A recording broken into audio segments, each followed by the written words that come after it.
للمتقين والصلاة والسلام على أشرف الأنبياء والمرسلين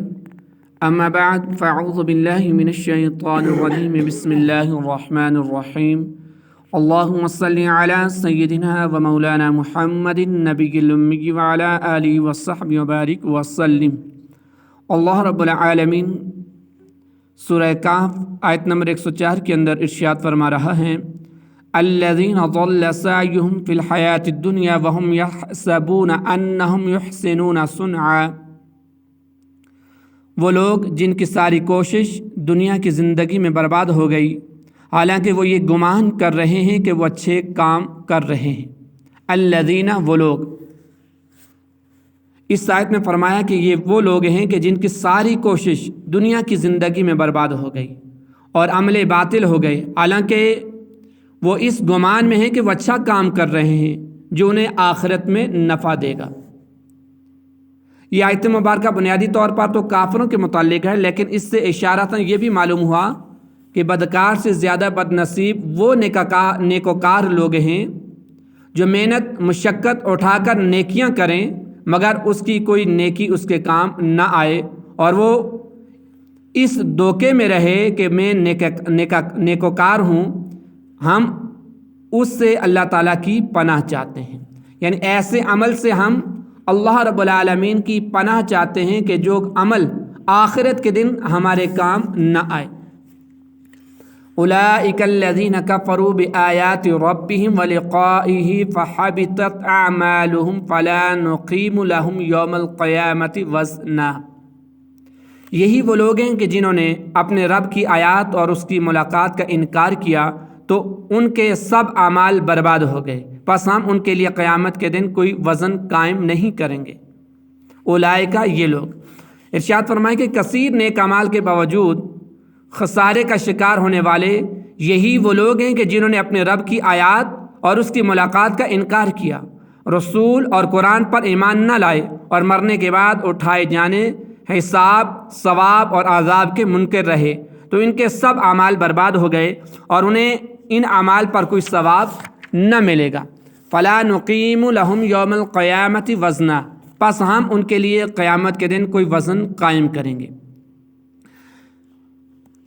ہم ان کے لیے قیامت کے دن کوئی وزن قائم نہیں کریں گے۔ وزن قائم نہ کرنے کا مطلب یہ ہے کہ قیامت کے دن ان کے ظاہری نیک اعمال کی کوئی قدر و قیمت ہوگی اور نہ ہی ان میں کوئی وزن ہوگا، اور جب میزان عمل میں ان کے ظاہری نیک اعمال اور کفر اور معصیت کا وزن ہوگا تو تمام ظاہری نیک اعمال کے بے وزن ثابت ہوں گے، کیونکہ نیک اعمال کی قدر و قیمت اور ان میں وزن کا دار و مدار ایمان اور اخلاص پر ہے، اور جب یہ لوگ ایمان اور اخلاص سے ہی خالی ہیں تو ان کے اعمال میں وزن کہاں سے ہوگا۔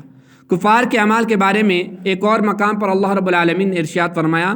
وَقَدِمْنَا إِلَى مَا عَمِلُوا مِنْ عَمَلٍ فَجَعَلْنَاهُ هَبَاءً مَنْثُورًا،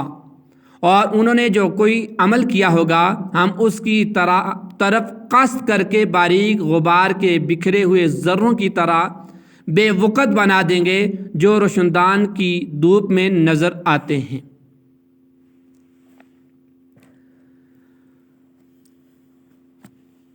اگلی آیت کے اندر اللہ رب العالمین ارشاد فرما رہا ہے، ذَلِكَ جَزَاؤُهُمْ جَهَنَّمُ بِمَا كَفَرُوا وَاتَّخَذُوا آيَاتِي وَرُسُلِي هُزُوًا۔ یہ ان کا بدلہ ہے جہنم، کیونکہ انہوں نے کفر کیا اور میری آیتوں اور میرے رسولوں کو ہنسی مذاق بنا لیا۔ ذَلِكَ جَزَاؤُهُمْ جَهَنَّمُ، یہ ان کا بدلہ ہے جہنم۔ ارشاد فرمایا کہ یہ جہنم ان کا بدلہ ہے کیونکہ انہوں نے کفر کیا اور جس چیز پر ایمان لانا اور جس چیز کا اقرار کرنا ضروری تھا اس کا انہوں نے انکار کیا، اور انہوں نے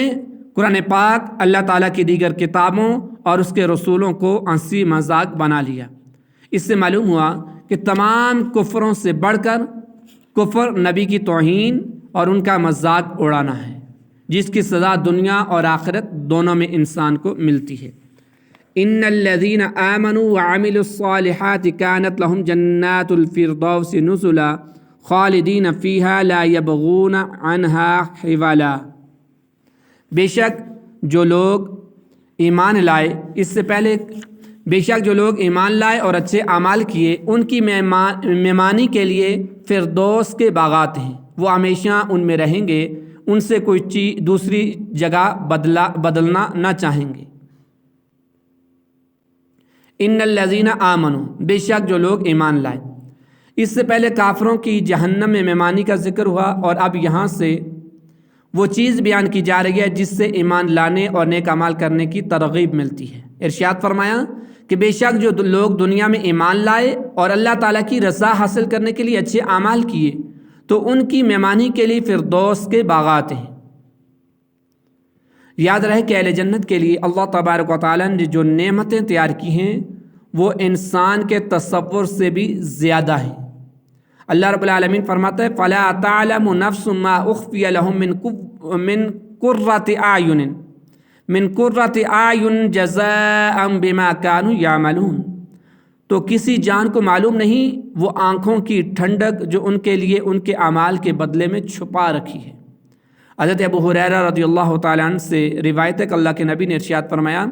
اللہ رب العالمین فرماتا ہے کہ میں نے اپنے نیک بندوں کے لیے ایسی نعمتیں اختیار کر رکھی ہیں جنہیں نہ کسی آنکھ نے دیکھا، نہ کسی کان نے سنا، اور نہ ہی کسی انسان کے دل پر اس کا خطرہ گزرا۔ اگر تم چاہو تو یہ آیت پڑھ لو، فَلَا تَعْلَمُ نَفْسٌ مَّا أُخْفِيَ لَهُم مِّن قُرَّةِ أَعْيُنٍ۔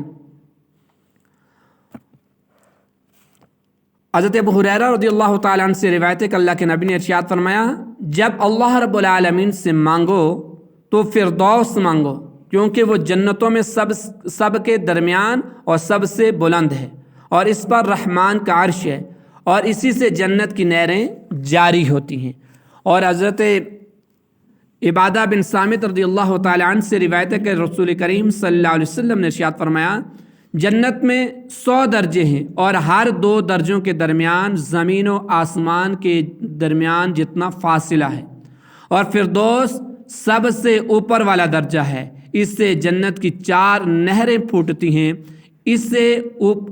سے اوپر عرش ہے، اور جب تم اللہ رب العالمین سے سوال کرو تو جنت الفردوس ہی مانگو۔ لا یبغون عنہا حوالا، ان سے کوئی دوسری جگہ بدلنا نہ چاہیں گے۔ یعنی دنیا میں انسان کیسی ہی بہترین جگہ میں ہو